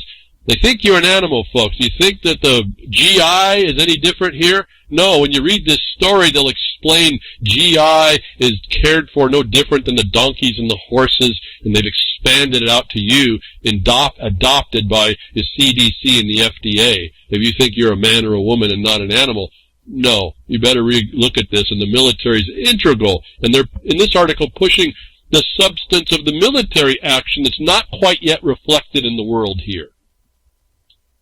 The military veterinarians can serve as an interface between civilians and civil organizations, can handle complex and interdisciplinary cases. You hear the interdisciplinary in the last websites, folks? Introducing the One Health concept, both in practice and education, has encountered many difficulties. Over time, One Health has been judged to be a buzzword in civilian areas. However, it is a weighty concept. Its importance is pronounced in military areas where practicing along One Health principles were present before the appearance of the term itself. Nevertheless, military One Health has not penetrated into the overwhelming One Health literature. Emphasizing the military aspects of One Health not only reveals an obscure corner, but might help to regain the proper importance of the One Health concept. So, One Health, did you even ever know about it? Promoted as a month, this last January, right at the time they started their offensive against you in earnest. Okay, you think that the connection between animal and people, you human animal. Then I got this story that people may have seen. I find a different importance on it now than what I knew. Remember the chimera they were talking about? Scientists made a mouse that's 4% human. You think they're talking about that kind of connection, folks? Scientists have created a human mouse chimera, with 4% human cells, the most of any chimera to date. I should have went back and refreshed my memory on how to pronounce that. Anyway, while the embryos showed traces of human cells in the most kinds of tissue, including the heart and liver, their germline tissue, which goes on to become sperm or eggs, contained none. Okay, they're working on that. Okay, is like Stuart Little? Is that the little mouse that we heard about? Do you think that's the connection to animals they're talking about here as they diminish the capacity of the people? Again, the bioweapons, the people themselves have become an enemy of the government itself, as declared years and decades ago. Is this the connection to animals that the government and the military is promoting? That we now see that they have made that human mouse, the pig mouse, what's closer but the monkey man, monkey man, the one with the EBT card, folks. You think you've been dumbed down yet? You wait till this gets a hold of everybody through all the facilities you don't even know is out there. I found more and more. I can't even talk about it today. I was on a different point. There's just so much out there that's got a lot of money. You think Gates is your problem? I told you, don't worry about Gates. But you got to keep your eye on him until you set this record up that what they're doing is a treason and a fraud. You're not going to be able to get him anyway if you can. He's not even the tip. He's a molecule on the tip of the sword on the shaft that they're going to be giving us here of what I just found out this weekend that I probably will not touch because it's just so far into other fields that I want to focus on reminding people your job is to stop it here. You stop this here, you stop all that. Newly finalized federal regulations on GMOs. They're settled now, folks, and they didn't really listen to much as we do. I don't know that many of you contacted me or that you did enter in to make a comment to try and shut it down. But today, the United States Department of Agriculture, USDA, remember, that's the group that has the USAID's provisions that they go around and can take out your countries with food and technology. Today, the United States USDA released the final regulations overhauling the nation's decrepit regulatory system for the genetically engineered GE organisms, commonly referred to as GMOs. The finalized regulations differ little from the USDA's draft regulations proposed last summer.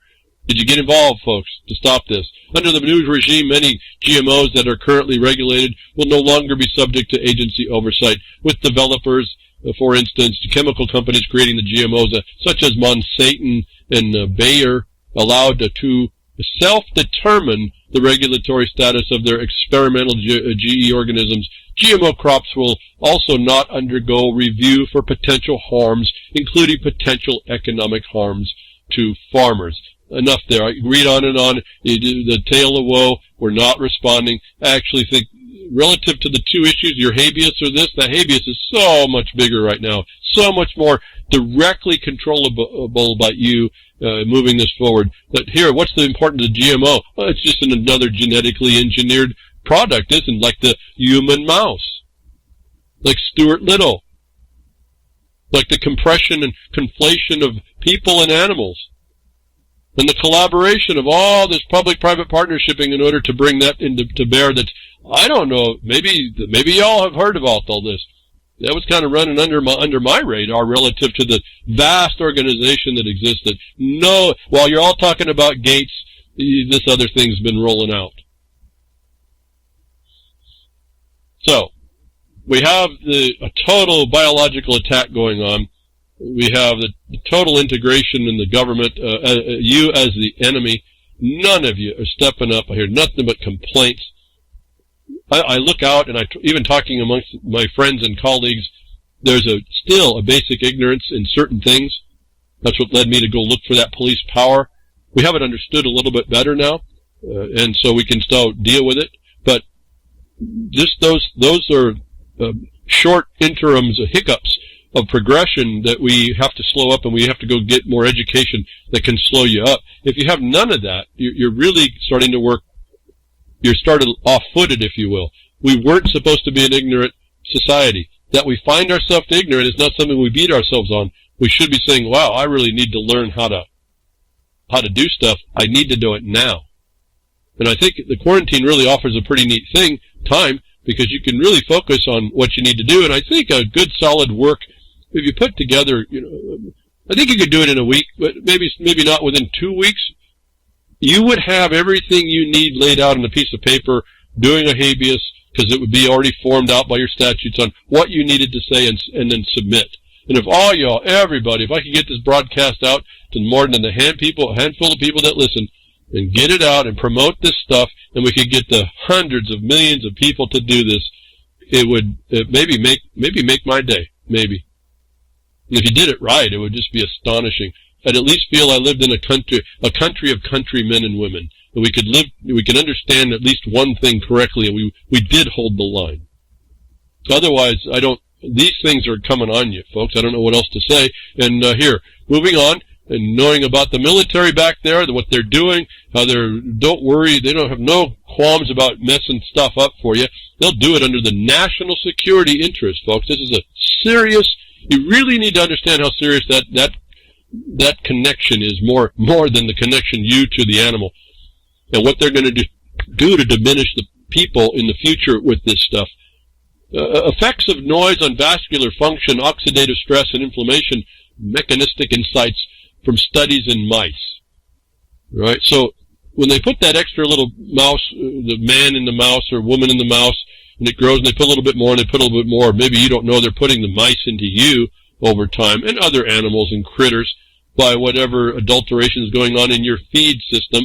that now you can't know what's in there, folks, because they've given it over to the criminal to say how much he's ripped off from you, how much he's stealing, how much he's going to steal. It's all in the hands of the criminal.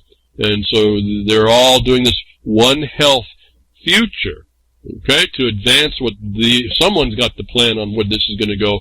They know when they've studied mice, that there's the noise affects vascular function, oxidative stress and inflammation. Those are the things, inflammation and oxidative stress, they're kind of interrelated. An accelerated degradation will harm you quick. Certainly your failure in blood and vascular blood flow and things of the circulation are going to affect you really quick. They're going to diminish you. They know this happens in mice as we add human parts to a mouse. And they want to show that as an animal model, it also affects us. I have no problem with looking at that because one plan of creation, if you will, would have allowed the most efficient one would have allowed the least amount of genetics to do the most diverse amount of life. And so we would like to see systems built. Same systems could be built on more and more progressively more and more complicated life forms. But those life forms have functions that are all consistent. I don't have a problem with using models. It doesn't mean it's completely right. We can get an idea, but the model, the tests that they do on mice have shown that noise has adverse effects on vascular function, oxidative stress, and inflammation. I want you to go research about those things and tell me if they can affect you by the noise you hear, or even the stuff you can't hear, which is most important, or a couple noises you can't hear that create a beat frequency that you still can't hear, but it affects you because it's a frequency that's working adverse to your system. It puts stress on your system. I want you to understand about all your E devices, that they already know that they put a sound, audio, stress on you, they will affect you in your life. Scientists demonstrate direct brain-to-brain communication in humans. This is kind of cool on the onset, but when you find out that they're dealing with electrical activity of the brains, and they're actually able, at least by their tests, say that we can communicate with each other without wires. At a distance, it's spooky action at a distance in itself. The point is that they're understanding, too, if you can do that, then you can be interfered with. We humans have evolved a rich repertoire, we know that, a rich repertoire of communication from gesture and sophisticated language. Boy, that'd be objectionable to me when I look at what other animals do and I can't quite get. When I find cultures that have 200 words for one type of a weather event, like snow, and they got 200 different vocabulary words for that. I'm feeling rather Neanderthal at some level. When I look at body language and I see animals can pick that up faster and quicker than me, I wonder, well, what are my capabilities? What I'm really wanting to know, what are my limitations? All these forms of communication link otherwise separate individuals in such a way that they can share and express their singular experiences and work together collaboratively. No individual here, folks. They're working on ways to figure out how to tie you together. In a new study, technology replaces language as a means of communication by directly linking the activity of human brains. This is an old article. I'm finally getting to it. I've been trying to tie this medical thing up, and so I'm going to hopefully be able to get to it today through the One Health, through what they're doing with the coronavirus. In a new study, technology replaces language. Electrical activity from the brains of a pair of human subjects was transmitted to the brain of a third individual in the form of magnetic signals which conveyed an instruction to perform a task in a particular manner. The study opens the door to extraordinary new means of human collaboration, while at the same time blurring fundamental notions about individual identity and autonomy in disconcerting ways. Didn't the CDC talk about collaborating? Haven't I told you this is the process we sued in 2013? It's how you're taking down your country. These people know what they're doing, and they're very effective at it. Now, we got electrical activity and magnetism. Do you think they got some of that in all this 5G or even this sub-5G technology? Do you think audio stress, that they know they can harm you in your physiology and how it responds to accelerate certain unhealthy conditions, even to death? and you're surrounding yourself by all this technology and allowing it, if you can't do something as clear and obvious as writing a habeas to free yourself from the dictates of a dictator, folks, it's not looking too good for us. Nervous system manipulation. We just talked about electricity and magnetism. This has been on my board for a long time. Nervous system manipulation by electromagnetic fields from monitors. Old story. I'm tying them together with what this One Health was just telling you about, with what they're doing with the coronavirus, how they invent the things, how they get you to not respond, maybe why you're not responding. Now that you've heard that, I've condemned you. You got to fight even beyond the constraint the technology's putting on you electromagnetically, because now you know. And I hope you do. You can. It's real simple. Turn it off. Focus. Distance yourself. You want to do isolation? Isolate yourself from them. Nervous system manipulation. You think they just told us that they can do that human-to-human communication? Do you think they can do that with a machine? Do you think as long as you have these electromagnetic field devices around you that you're free? They keep asking you, are you a robot? You wonder, I wonder maybe they're already affecting you, so you think you are. But that's not an excuse to not free yourself, especially in light of this coronavirus. I'm telling you, this thing is the thing that we needed actually to throw these bombs out. Well, nervous system manipulation, brain-to-brain communication. You think brain-to-machine communication? What about that rat I told you about? Told the human subject, don't embarrass me, just tell me to wag my tail, and it did. The human told the rat to wag the tail, not to embarrass the rat. If I talked to you about that, those of you who've been listening for a while, this is the stuff I've been talking about. They are understanding the electromagnetics is how they can control you and do things. And then we heard this recently. I think I got this from Jules' Twitter account by accident. Folks, in the Twitter, I can't get more new contacts. I'm blocked out. In fact, here coming down the next few days, I may not be on Twitter because they keep saying I have an extension that's keeping the old legacy stuff. Well, I don't have an extension, and so I may not be on the internet no more with regard to Twitter. But anyway, Twitter. I think Jules had this. Mojo Vision is working on making AR contact lenses a reality. Every technology has its trade-offs.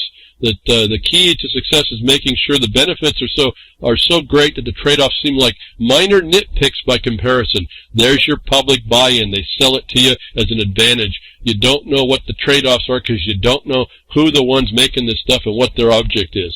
This is a lens. This is a contact lens that puts in. It gives you a virtual reality input. The problem with it is that they have to connect it somehow to a functioning system. That is going to be what I saw in these prior tabs: nervous system manipulation, human-to-human connections. You're watching it working through. You'll see it working through something like this contact. They haven't quite got it, but they're on the cusp, if you will, to get this thing run through, all based in electromagnetics. This is it's like the next iteration from Google Glass. You won't even notice it, most likely. They have the way they can do what they can do. They can color it. Anyway, very interesting technology, but in fact, they're having to hook up something that they are going to have to manipulate by electromagnetic stimulation. And they can put computers in these. They put computers in these contacts now. Now, as an aside, fascinating. When I looked at this story, I said, well, that's the solar. There's a brand new solar cell that's actually an old one that they're allowing you to know about. It's a multi-layer solar cell with 140 different channels on it because it looks at 140 different colors of light to create electrons. In fact, I think I sent back a Twitter back to Jules. I said, you convert this bandwidth now, colored bandwidth, into a computer, and now you have 148 different digital channels. That's more like what you hear the quantum computers doing, what I've been telling you is really going on. So they have the capacity to put filters on this contact lens, which would actually split light up in order to be different data streams.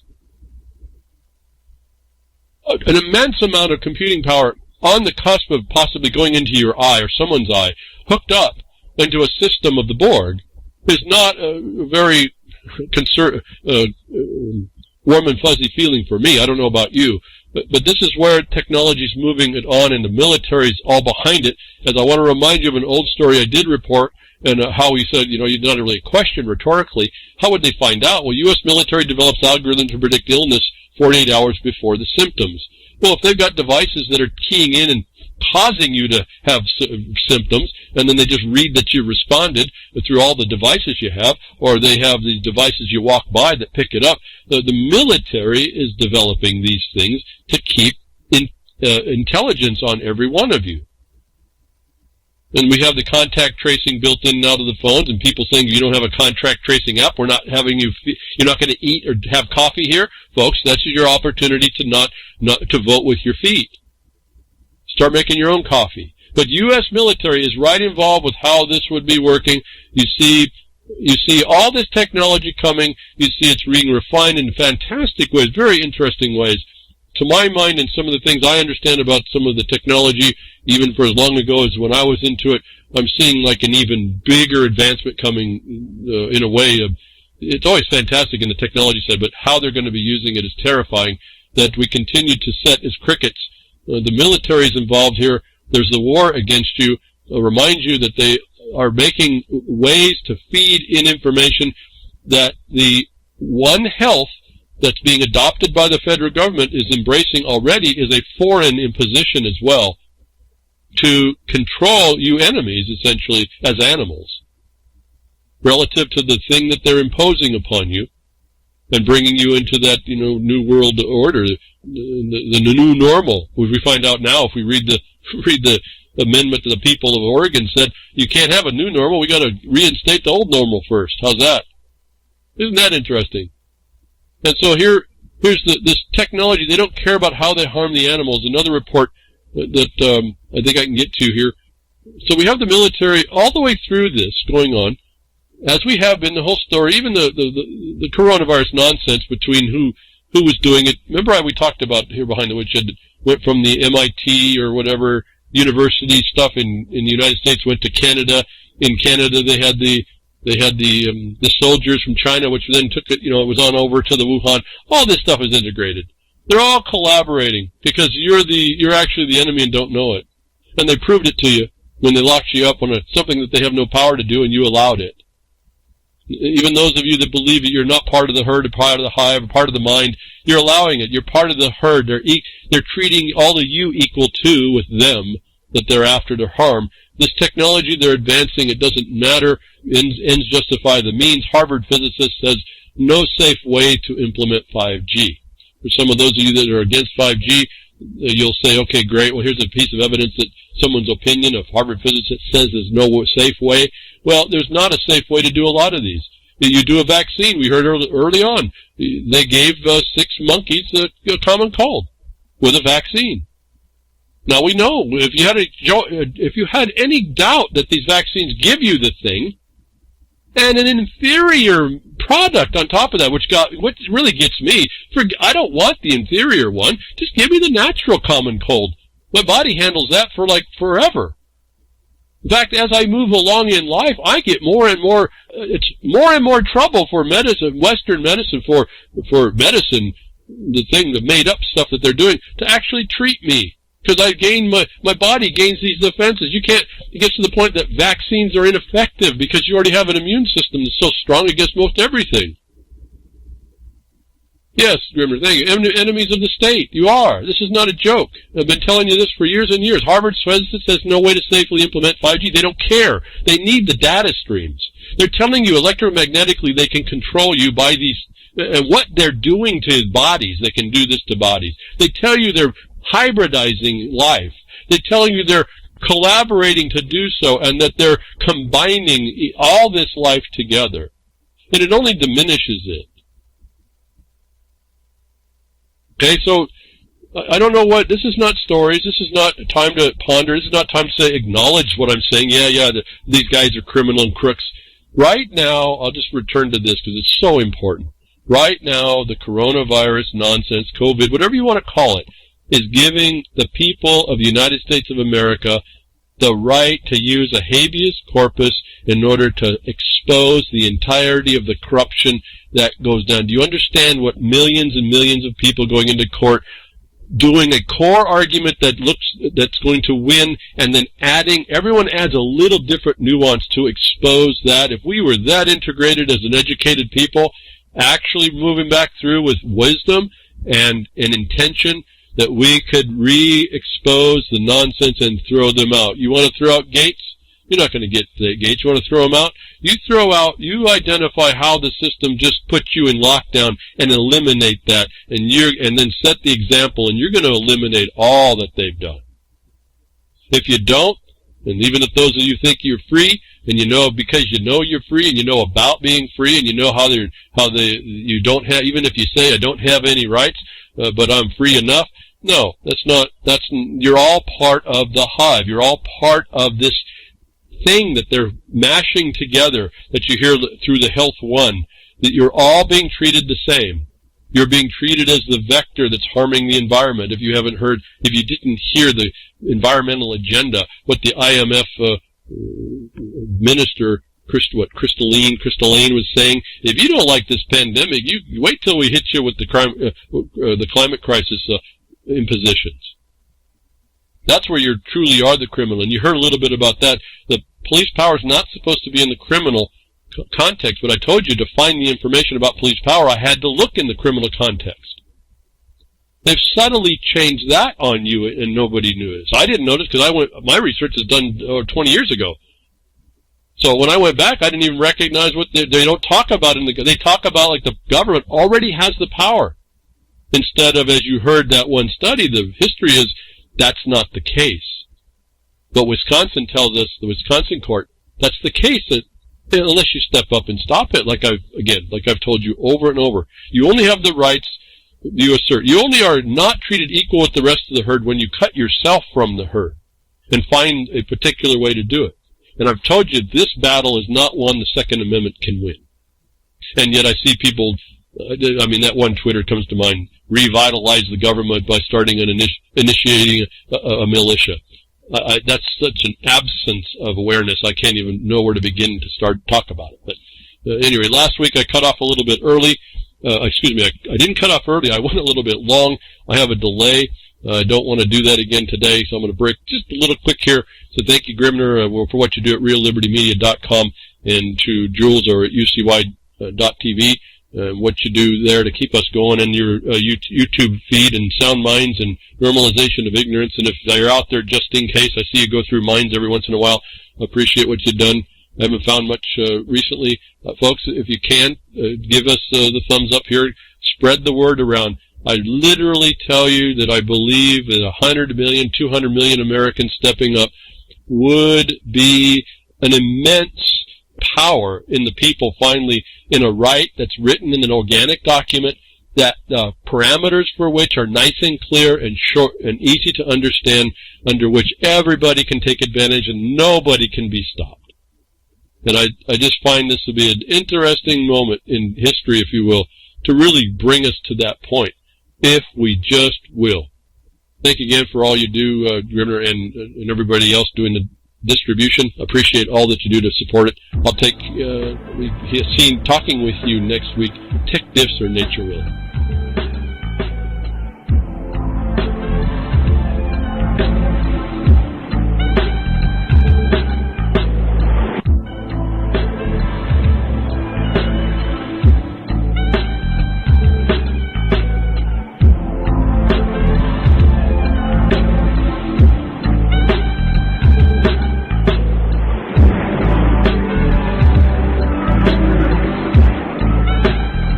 Well, that's another lesson. I hope with today's information you can take it to those that misbehave.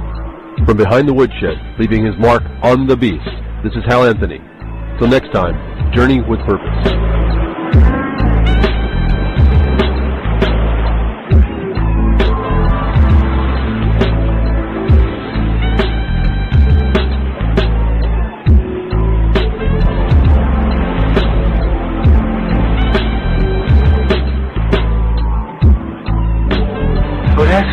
Opening up a can of whoop-ass feels like.